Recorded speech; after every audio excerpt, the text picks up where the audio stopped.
Después de haber pasado los primeros episodios del podcast reflexionando sobre esas cuestiones del entorno que nos perjudican al momento de fortalecer nuestras finanzas personales, y también hablamos de esos famosos mecanismos internos que nos frenan o que evitan que tomemos las mejores decisiones financieras, llegó el momento, ahora sí, de ponerse a trabajar.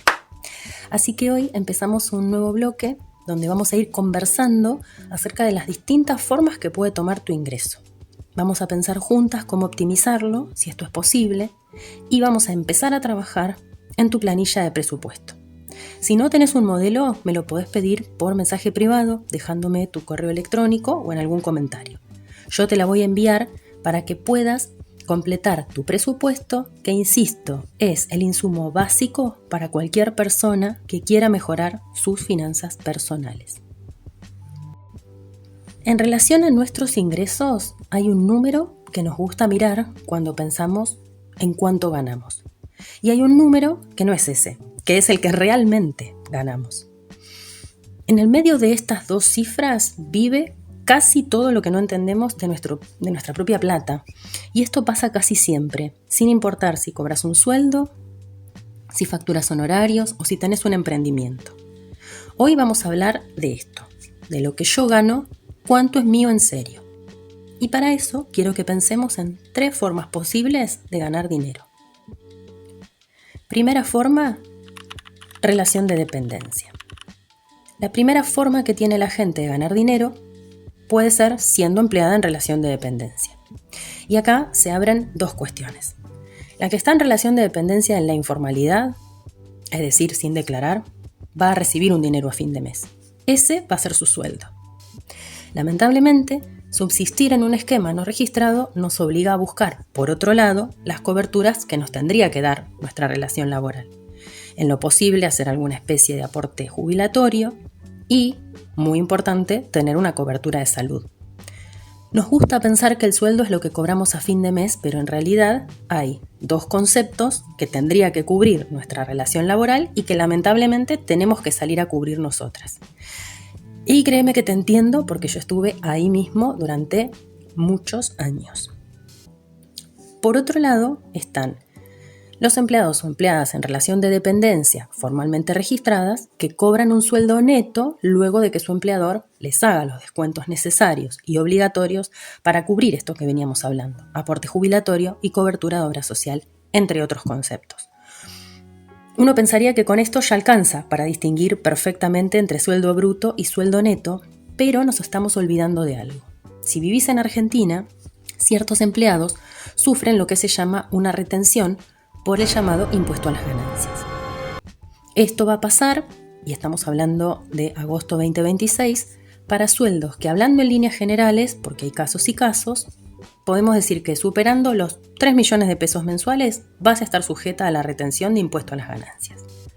Puede ser que la empleada vea esa retención en el recibo, que más o menos la tenga incorporada a su presupuesto, pero lo que quiero destacar es que en los meses donde hay un aumento, algún ingreso extraordinario, como por ejemplo un bono por productividad, o en los meses de aguinaldo, va a haber un mordisco potencialmente sustancial en su recibo, que en general no tiene forma de anticipar, y que le va a dar una peor información sobre cuánto de su ingreso es realmente disponible. Y no es que esta persona no sepa lo que gana. Lo que quizá no sabe es que el impuesto a las ganancias no se calcula sueldo por sueldo, sino que se acumula. Y el aguinaldo, al sumarse de una sola vez, según la mecánica de liquidación, la puede empujar a una escala más alta en ese mes puntual. Lo mismo puede pasar con esos ingresos extras. También puede ser que esa diferencia se le devuelva al año siguiente. No me quiero poner muy técnica, pero mientras tanto, en el momento en que más lo estaría necesitando, mitad de año o en las fiestas, el aguinaldo le llega mordido y no entiende por qué. El problema con este ingreso puntual no es pagar ganancias, si corresponde. El problema es no saberlo antes de que pase, planificar sobre un aguinaldo completo y encontrarse con uno recortado. La sorpresa en este caso no es el impuesto, que por todos es conocido y odiado, sino que es no haber podido anticiparlo. Una segunda forma de ganar ingresos es aquella persona que factura por su tiempo. Puedo estar hablando de una profesional independiente que se desempeña en 2 o 3 lugares. Por ejemplo, lo he visto suceder en profesionales de la salud y hacen factura por sus servicios, o oficios que trabajan a domicilio, donde los materiales los pone el cliente y esta persona pone a disposición su oficio y sus horas. Incluso podría estar hablando de mí misma, una contadora o alguna de mis amigas abogadas que hacen home office y toda su estructura es una notebook y la conexión a internet de la casa. Cuando este tipo de ingresos se cobra, lo que vemos claramente es el bruto, ¿sí? Lo que le facturamos a nuestro cliente. Pero de ahí tiene que salir el impuesto mensual, que generalmente en Argentina es un régimen simplificado del que ya vamos a hablar, y en muchos casos, si se trata de profesionales que aportan a una caja jubilatoria, ese aporte también resulta obligatorio y hay que restarlo del bruto porque no podemos elegir no hacerlo. Recién ahí sabemos cuál es el verdadero ingreso neto. A diferencia de la empleada formalmente registrada, aclaremos, acá nadie le va a armar a esa persona el descuento en un recibo, lo tiene que hacer mentalmente. Lo que a la empleada se lo hace en la liquidación de sueldo, quien trabaja y factura por sus horas tiene que hacerlo sola. Restar los aportes, restar la cuota de impuesto, el aporte a obra social o a la caja de jubilación y recién ahí saber cuánto es realmente suyo. Y si no lo hace activamente, vive pensando que gana más de lo que realmente le queda. El problema en este caso no es lo que hay que pagar, sino que es tratarlos como una molestia aparte en vez de restarla antes de decidir qué hacer con la plata. Y no registrar que ese gasto existe y que impacta en forma directa sobre el bruto.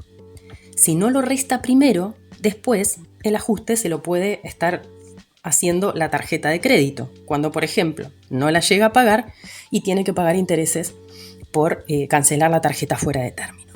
Antes de seguir, si esto te está sirviendo, te pido que te suscribas al canal de YouTube de Nadie Nos Avisó o que me sigas en Spotify y en Instagram, porque cada vez que lo haces, el algoritmo entiende que este es el tipo de contenido que te interesa y te va a empezar a mostrar más contenido que seguro te va a servir relacionado con finanzas personales. Ahora vamos con el último caso, quien, además de trabajar brindando su tiempo, tiene insumos y una estructura que mantener. Puede tratarse de una manicurista con su gabinete, una psicóloga con su consultorio, personas que facturan por su tiempo, como en el caso que ya hablamos, pero antes de que esa plata sea suya, tiene que pasar por el sostenimiento de los insumos y del espacio que utiliza para trabajar. El neto acá no es solo bruto menos impuesto, es bruto menos impuesto menos estructura. Porque es muy fácil mirar lo que cobramos en el mes y sentir que eso es lo que ganamos, pero una parte de esa plata ya tiene destino antes de llegar al bolsillo.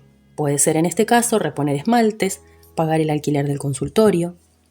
Si no se separa esa porción desde el principio, se usa, se gasta, como si fuera un ingreso disponible, y eso tiene un efecto muy dañino en nuestras finanzas, porque la deliramos pensando que podemos gastar esa plata que en realidad ya tiene un destino. Tenemos que entender que una parte de lo que cobramos, en este caso, no es ingreso, sino que es sostenimiento de capital de trabajo. Confundir las dos cosas es la forma más rápida de terminar cerrando ese espacio que iniciaste con tanta ilusión. Y por último, si en lugar de vender tu tiempo, compras, transformás y vendés, ya estamos hablando de manejo de mercadería, de gestión de un producto.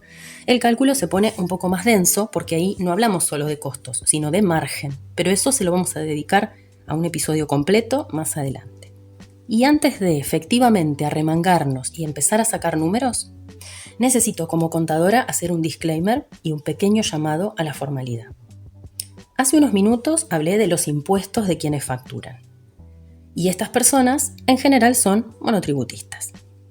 El monotributo es un régimen simplificado que existe en Argentina que nos permite pagar impuestos de una forma sencilla, entre comillas, y que engloba bajo un mismo paraguas desde a quien factura prácticamente cero hasta quien factura casi 10 millones de pesos por mes en su categoría más alta. Entrando en este tema y como contadora, me voy a permitir bajar línea. Nunca, bajo ningún concepto, voy a recomendar estar fuera del sistema. Nunca voy a recomendar no facturar. Nunca voy a recomendar recibir ingresos por transferencias bancarias o por plataformas digitales sin estar formalizadas. Sin ponerme técnica, solo voy a decir que los perjuicios o los daños que nos trae estar en la informalidad van a ser mucho mayores, estos daños o estos perjuicios, que el posible ahorro que podemos tener por no pagar impuestos. Así como cuando hablamos de salud, siempre recomendamos dirigirse a un o una profesional de la salud, o cuando hablamos de temas legales, consultar un abogado o abogada, siempre recomiendo asesorarse. Quizás no hace falta un abono mensual, pero sí tener una entrevista y conversar con un profesional matriculado, un contador o una contadora. En la página del Consejo Profesional de Ciencias Económicas de tu provincia podés verificar la matrícula de cualquier profesional antes de solicitarle sus servicios. Podés hacerlo como monotributista para obtener información sobre este régimen simplificado o sobre el monotributo social, o incluso como empleada en relación de dependencia formalmente registrada para, si es posible, anticiparte al impuesto a las ganancias que te pudieran llegar a retener. Entonces, la empleada tiene su descuento hecho por su empleador y aún así, al momento del aguinaldo, la puede sorprender esta retención del impuesto a las ganancias. La que factura por su tiempo, si no hace la resta de los conceptos que obligatoriamente tiene que pagar, vive creyendo que gana más de lo que gana. Quien, además de proveer su tiempo, tiene que sostener un espacio físico, tiene que separar lo que es sostenimiento de capital de trabajo de lo que es suyo disponible. 3 formas de ganar ingresos, pero la misma trampa. Mirar el número de arriba del todo y hacer de cuenta que ese es el número disponible. No importa cuál seas de las 3. La realidad es que si no sabes con precisión cuánto de lo que ganás es efectivamente tuyo, estás tomando decisiones de gasto y de ahorro sobre una cifra que no existe.